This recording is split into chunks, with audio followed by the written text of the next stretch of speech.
The Gateway brings you the day's news each weekday from around the St. Louis region and the state capitals in Jefferson City. Our schools are accredited. We don't need this bill. And Springfield. How many more years must pass before lawmakers see time is of the essence? I'm Abby Larico. Join me each weekday for The Gateway on the STLPR app or wherever you get podcasts.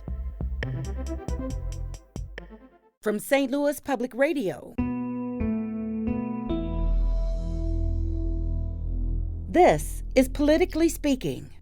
Missouri's midterm elections are less than 2 weeks away, and Missouri Secretary of State Jay Ashcroft wants voters to know about a new election law that requires people to present a government-issued photo ID at the polls.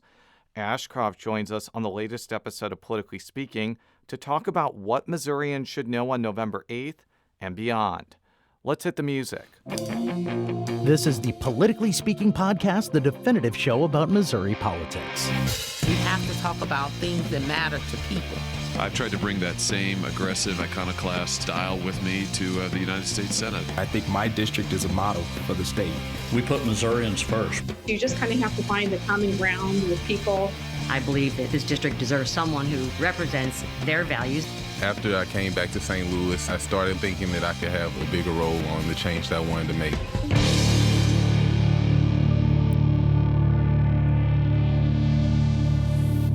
And welcome to Politically Speaking. I'm your host, St. Louis Public Radio political correspondent Jason Rosenbaum. Joining me in Jefferson City, she is St. Louis Public Radio State House and Politics reporter Sarah Kellogg. And joining me in studio in St. Louis, he is Missouri's Secretary of State, Jay Ashcroft. Mr. Secretary, thank you so much for joining us today. We have a lot to talk to. The election is less than 2 weeks away as we're recording this on October 26th. We really want to talk about the new election law. There's a lot in it, but we want to first start off with the government-issued photo ID requirement.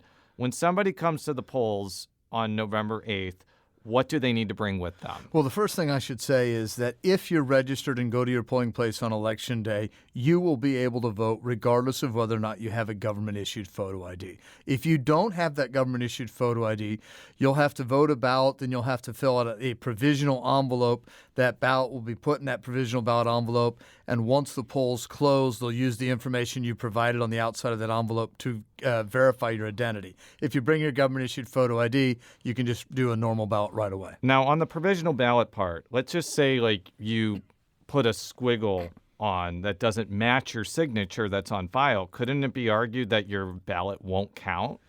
Yeah. If you falsify your signature or intentionally make your signature unlike your signature, of course. Yeah. But that would be you disqualifying your own. No, ballots. I get it, but my point is like the signature has. I was actually at a St. Louis County election commissioner's press conference yesterday, and they really emphasized that you have to have a signature on the provisional ballot that matches what you have on file, or it may not count. What I will say is that, especially with the usage of the poll pads, when they're looking at signatures, they have several signatures to look at so they can see if your signature has changed over time.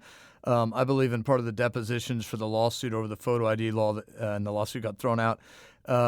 They said that less than 1% of the ballots were not counted in St. Louis, and I believe it was less than a percentage of 1%. So the vast majority of those do get counted. I've also heard from election officials that if there are a lot of people that come to the polls without a government-issued photo ID, there could be more provisional ballots than usual, and it could mean that if there is a close election, it may not be decided on November 8th. Can you talk about that? Well, first off, if there's a close election, it won't be decided on November 8th because we have military overseas individuals that are allowed to send in their ballots as long as we receive them.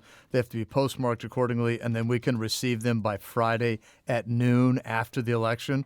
So if we have an exceedingly close election, we're never going to know for sure who won that on election night because we have to go through the certification process at the local election authority level, and we have to certify what they did to do a double or triple check, if you will. And then, of course, there are ballots that are still coming in for our men and women overseas in the military. With the photo ID portion, I know that, the judge recently threw out dismissed the lawsuit, but, the plaintiffs of it can refile, and they state their intention to get it to the Supreme Court. So why do you think this will withstand judicial scrutiny? Because the people of the state in 2016 amended the Constitution specifically to allow for the requirement that a voter present a government-issued photo ID for the purposes of proving citizenship, identity, or residency. And what do you make of the idea that the photo ID law is a solution in search of a problem? I think later on in this podcast, we're going to talk about whether or not people trust elections and whether they should. And I think right there, this is one way to help people have credibility in the results. Let's say that the Supreme Court does kind of do what it's done before and struck down the photo ID portion. What happens to the rest of the election bill?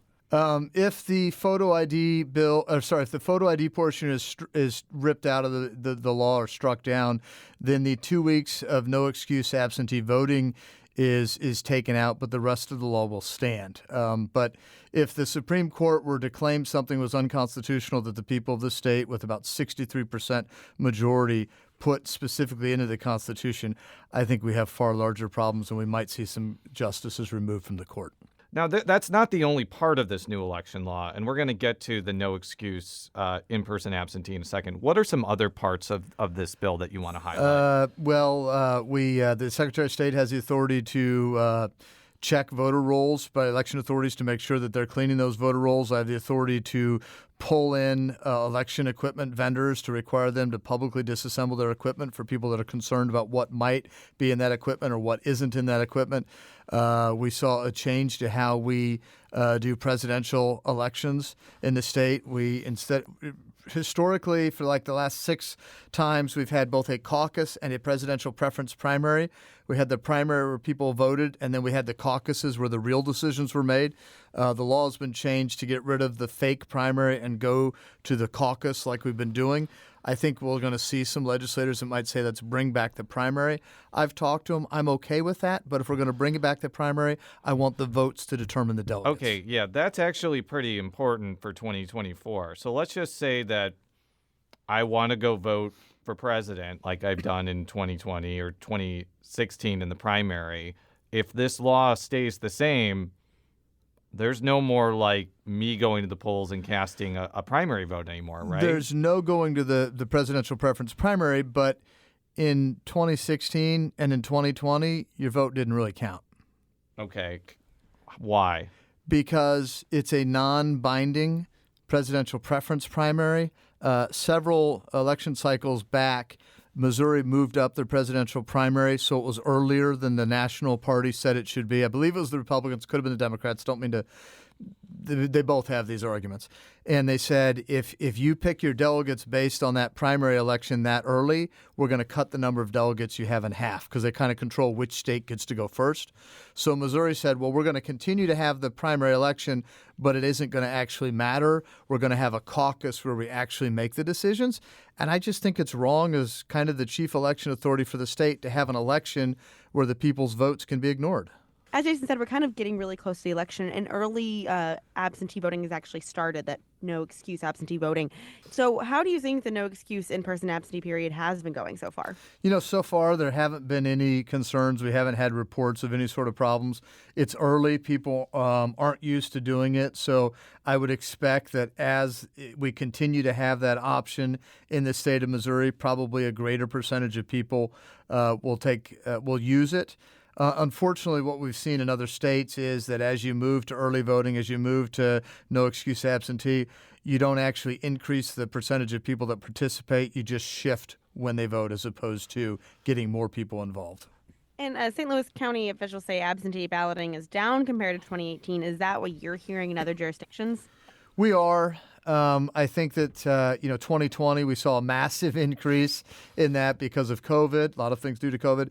And then I think we saw a lot of concerns with absentee ballots and people not voting in person. We saw concerns with the Postal Service getting ballots back in time. So I think it's smart for people to vote in person if they can. What I always like to say is if you go to the polling place and vote in person, get your ballot, fill it out, 100% of those ballots are counted. If you mail it in, historically, about 2 to 2.25% of them, for some reason, are not counted. So do you think that this no excuse portion, is incentivizing people to vote early, or as you said, do you think it's more of a shift to the people who would have already voted or just voting at a different time? The data's not there yet, but if we look at what has happened in other states, it's just shifted when people vote. If you look in 2020, we had a massive amount of people vote early, so we were about halfway through the day on Election Day. We were calling for much larger turnout than we ended up having because we were banking on there being that late night surge of people. And then when the night got over, we realized all those people had already voted early. If you don't have a photo ID, can you participate in no excuse absentee voting? If you don't have your ID, you need to go vote in person on Election Day, or if you meet the requirements, you can vote absentee by mail, but you need an excuse. Now, let's talk about the ballot initiatives. Why did the adult use marijuana initiative make it to the ballot? Because I know that there was some, I don't know if controversy is the right word, but some people were clearly not happy about it because they sued over it. Well, I'm not happy that it made the ballot. But unfortunately, they collected enough signatures. There was some uncertainty about it because they were a lot closer than people thought they would be, and because there were some temporary workers that were hired by our local election authorities that instead of hitting invalid signature, when they came to an invalid signature, they were hitting invalid page, and they were marking the entire page as invalid. The people that submitted that petition were sunshining us daily, so they were getting the information about as quickly as we were. They were also double-checking them. They saw that problem. They brought it to our attention. I have to certify and say this is what it is or this is what it isn't, so I said we need a double-check if they're telling us we got these wrong. Unfortunately, it turned out we did get it wrong, and they got enough signatures. Why did you think you ended up prevailing in court? Because what we did was correct. We did not say that a bad signature was good, but we also didn't say that a good signature was bad. There is a constitutional right for individuals to put something on the ballot if they collect the right number of signatures. They had done that, and they should not lose their right because someone that's working a temporary job for extra money made a mistake. Now, you just alluded to it. You're not a fan of Amendment 3. Can you explain why? Yeah, I just think it leads to more people smoking dope and being stoned, and I don't think that really lends to productivity and to being a better city and state and country for people to grow up in. Aren't people that want to do that just crossing the border in Illinois and bringing it back into Missouri anyways? And if so, shouldn't we make money off of that? If there are going to be more doped out people stoned not knowing what they're doing, I think they fit right in Illinois with that government. Come on. Are you serious? Have you seen that government? I mean, you cannot. I mean, I'm an Illinoisian. You can't besmirch the name of Illinoisians like that. You're more an outstate Illinoisian, right? I'm just kidding, Sarah. And you're if you a Cardinals ask, fan? No, I'm a White Sox fan. Continue, Sarah. You're hopeless. In that same vein, on the legalization, with the idea of, should the state be making money off of it? I know it seems that, like, if it's not going to be this initiative petition, maybe it'll be a state law. I mean, do you think it's just kind of kicking the can down the road, or is this kind of a real threat? In your opinion, would it be a threat that this is like the biggest chance that the state has? Oh, I don't think this is the biggest chance the state has. I think the federal government is finally seeing some movement, and I think that's where it ought to be. I think it's ridiculous that we say that marijuana is worse than heroin, it's worse than opium, it's worse than all these things that actually have a therapeutic effect, and we've said that there's no such therapeutic effect. We ought to be researching marijuana. There are plenty of people that I believe that say, they have cancer or something else, and marijuana actually works for them. But if this is passed and then the federal government decriminalizes marijuana will be more legal in other states than it is in Missouri, because this will enshrine restrictions that will be stupid if the federal government decriminalizes it. Do you have any other opinions on the other proposals that will be on the ballot? I do. My rule of thumb, though, is if I'm not sure of a ballot issue, I vote no.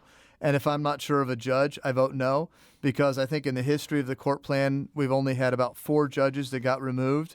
And I figured if nothing else, if we can put the fear of God in them, hopefully it'll help and encourage them to do a better job. I know there's a constitutional convention ballot initiative.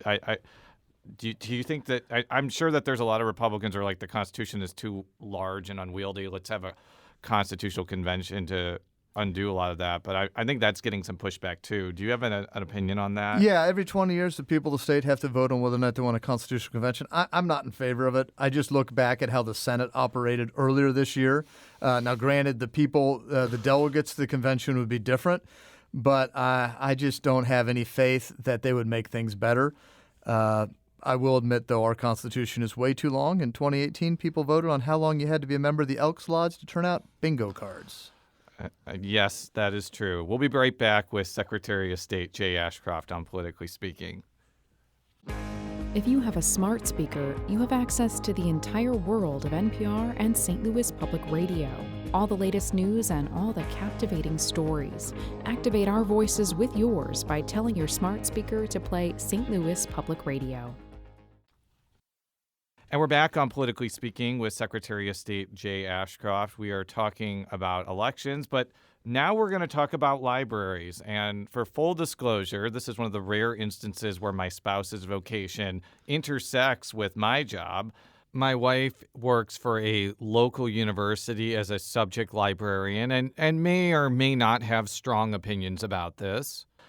I do not, because I saw the press release, but I don't really know a lot about the rule that you're proposing. What exactly are you proposing? The real idea here is that we want more transparency, we want accountability, and we want to make sure that parents are in control. So what we're requiring is, first, any money that we're giving to public libraries, we do not want that to go to materials that just appeal to the prurient interest of children.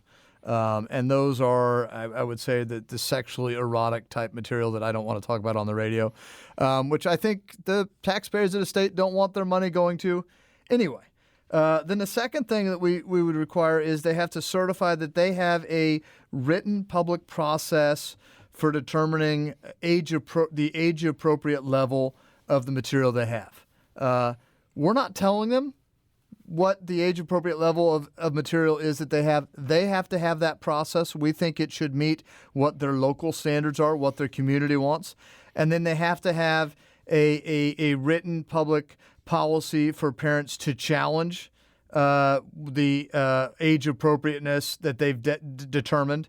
And then we just say, look, if you've decided that something isn't age appropriate for minors, you can't display it where you have the little kids. You can't have that book that may be appropriate for teenagers, definitely could be appropriate for adults, but isn't it appropriate for 8-year-olds right next to the computer my 4-year-old uses to play games in a library? So I go to St. Louis Public Library on Hampton, and there are specific floors that are separated for little kids and then for adults. That's reasonable. So if that library purchased material that they put on the second floor for adults, would they be barred from getting any funds from your office? As long as it was per their written public policy, they wouldn't be. Now, obviously, there are certain books that appeal just to the prurient interest of minors that they shouldn't be using state taxpayer money for, but they can use other funds for that. What is the prurient interest of minors? Like, how would you define that? I know you said you didn't want to talk about that on the radio, but since you're proposing this rule, I think you need to explain like what that means. Anybody can get a dictionary, as I'm sure your librarian wife can tell you.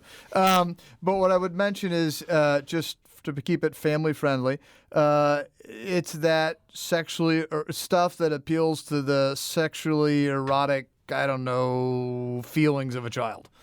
Okay. And it even seems wrong to say that a child has those feelings. Okay. I'm old, sorry. Okay, I have seen a book like in the kids section, which is maybe like a illustrated book explaining that some families are same-sex couples. Would that count under that definition? Once again, the library provides the policy and designates how things are age appropriate and how they're meeting that policy. So it would depend on the library. What we are trying to do is allow the libraries to have local control, but there has to be transparency and visibility into that process, and there has to be accountability so parents can make their voices heard. Look, if you're a public library, you're using taxpayer dollars, you need to be responsible and do what the taxpayers want with their money. could be what falls under that book. What books fall under that. Could that be pretty subjective? What is there going to be a set of criteria that's going to be used to determine whether material fits that definition? Because it is going to vary based on libraries because what we're doing. I mean, I guess if you want, I could write a policy that every library has to follow, but then it would be one policy. And what we have tried to do is we've tried to say, Rolling Hills Library, you can have a different policy than Missouri River Regional, or as I like to call it, Thomas Jefferson.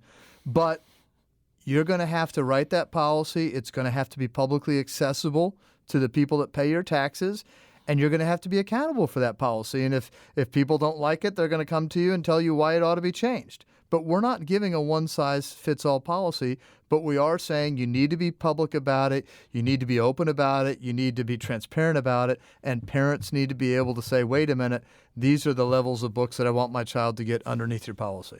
The question I have on that is like, okay, then a library sets their policy. They say this is what we're doing and why we're doing it. Well, let's just say that there's a parent that doesn't like that policy. So then would one parent? I mean, it probably would be more than one, but would one parent's opinion on this policy change how much money the library would be getting? The way the rule is written, they're just required to have the policy. They're required to be public about it. They're required to have that accountability as to how they came about that policy. But then we want the local community, that county or that region, we want them to make that decision. I find it kind of funny that librarians seem to be complaining that I didn't write the policy for them. What would you say to the librarians who say this is an affront to free speech and free expression? How in the world does free speech and free expression mean that someone else can decide what sort of torrid or pornographic materials they can give my child? Explain that to me. I don't even understand how you get there. I'm not stopping the library from having something in their library, but they should be reasonable with how they place that and who they release that to. Jason, I would never do this, but you don't want me handing your little kids pornography, and you ought to beat the crap out of me if I were to do it.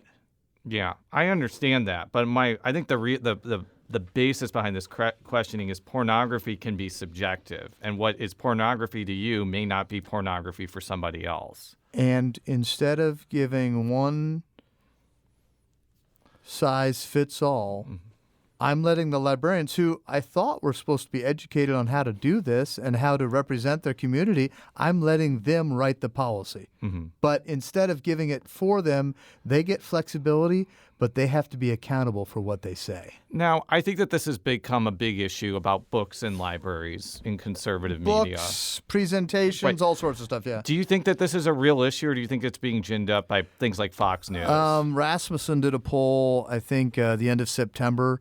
Republicans, Democrats, high income, low income, I think it was around 75% of people had concerns about this.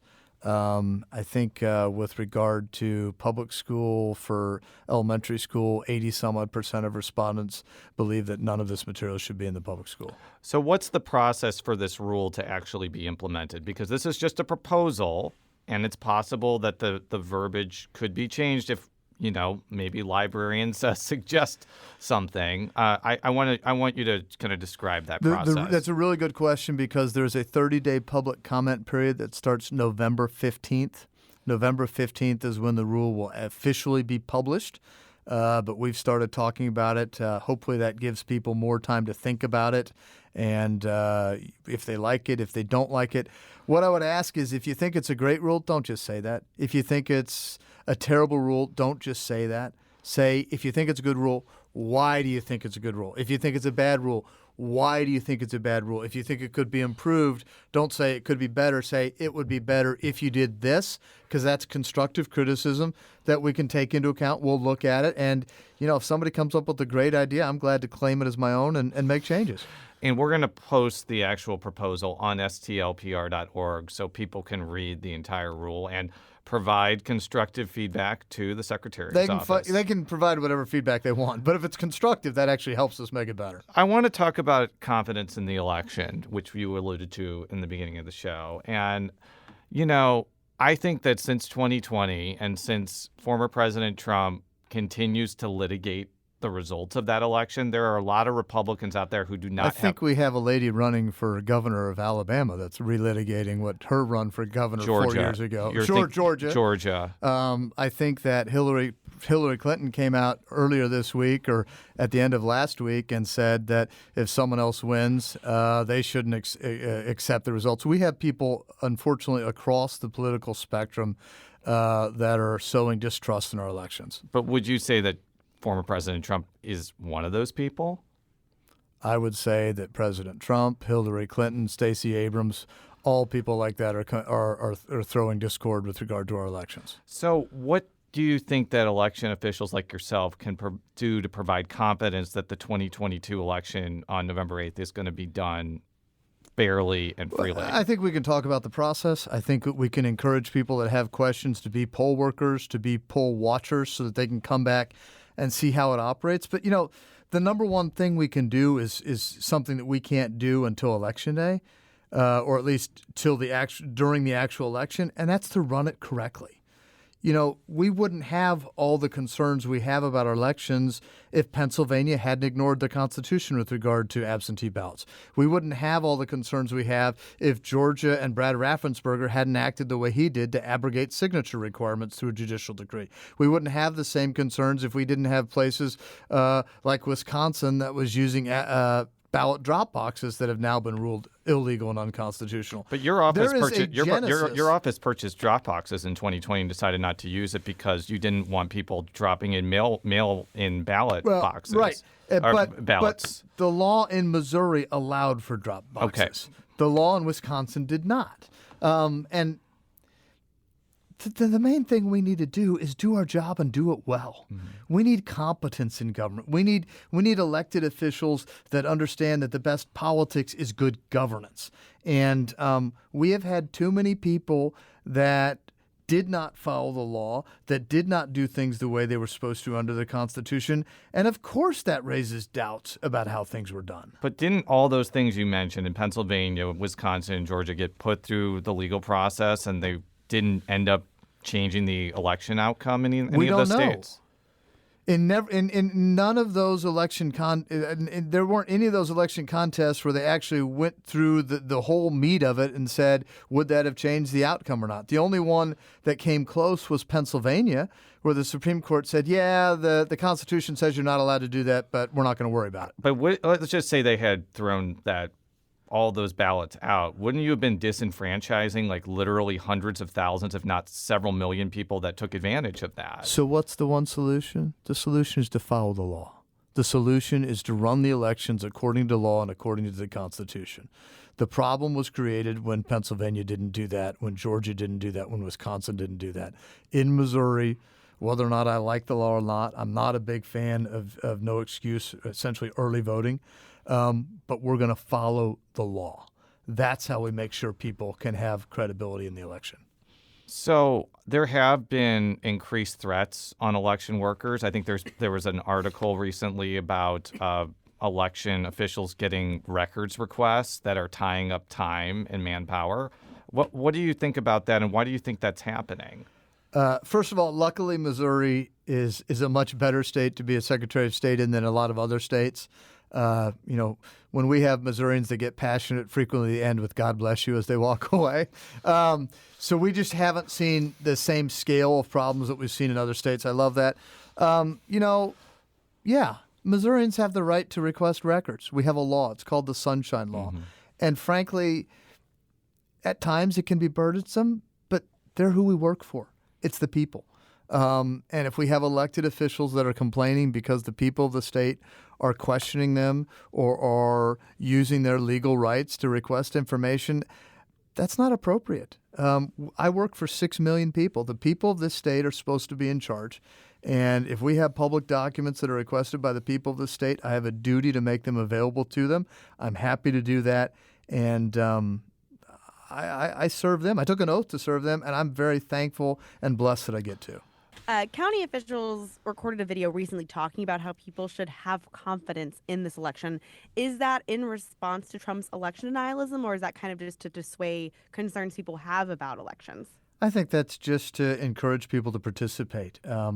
I can do everything correctly. Election authorities can do everything correctly, but if people don't show up, it's a bad election.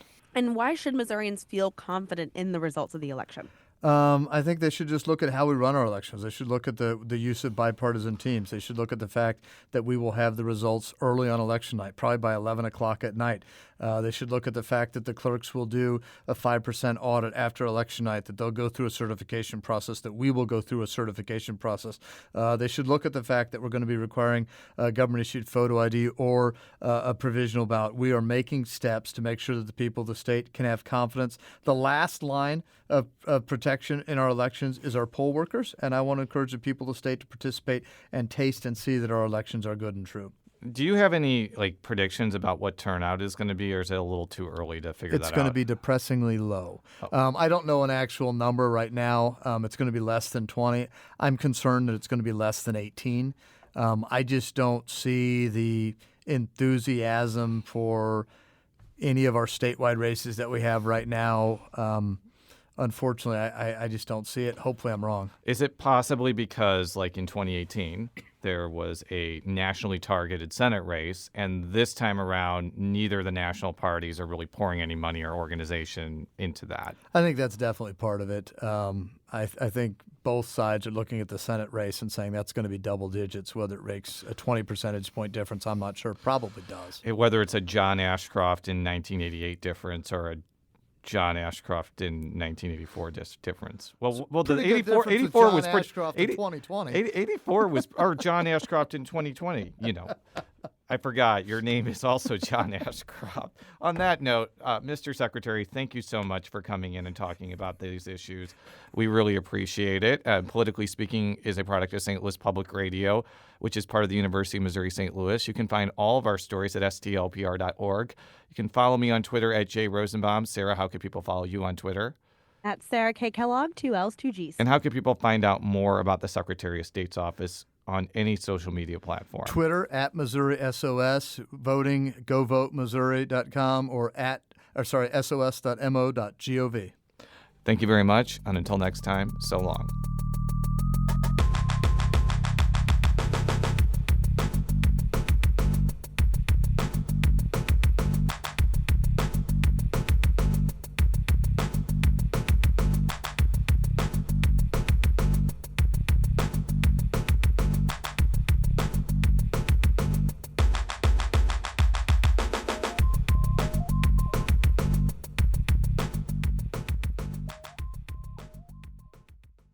From St. Louis Public Radio, this is Politically Speaking.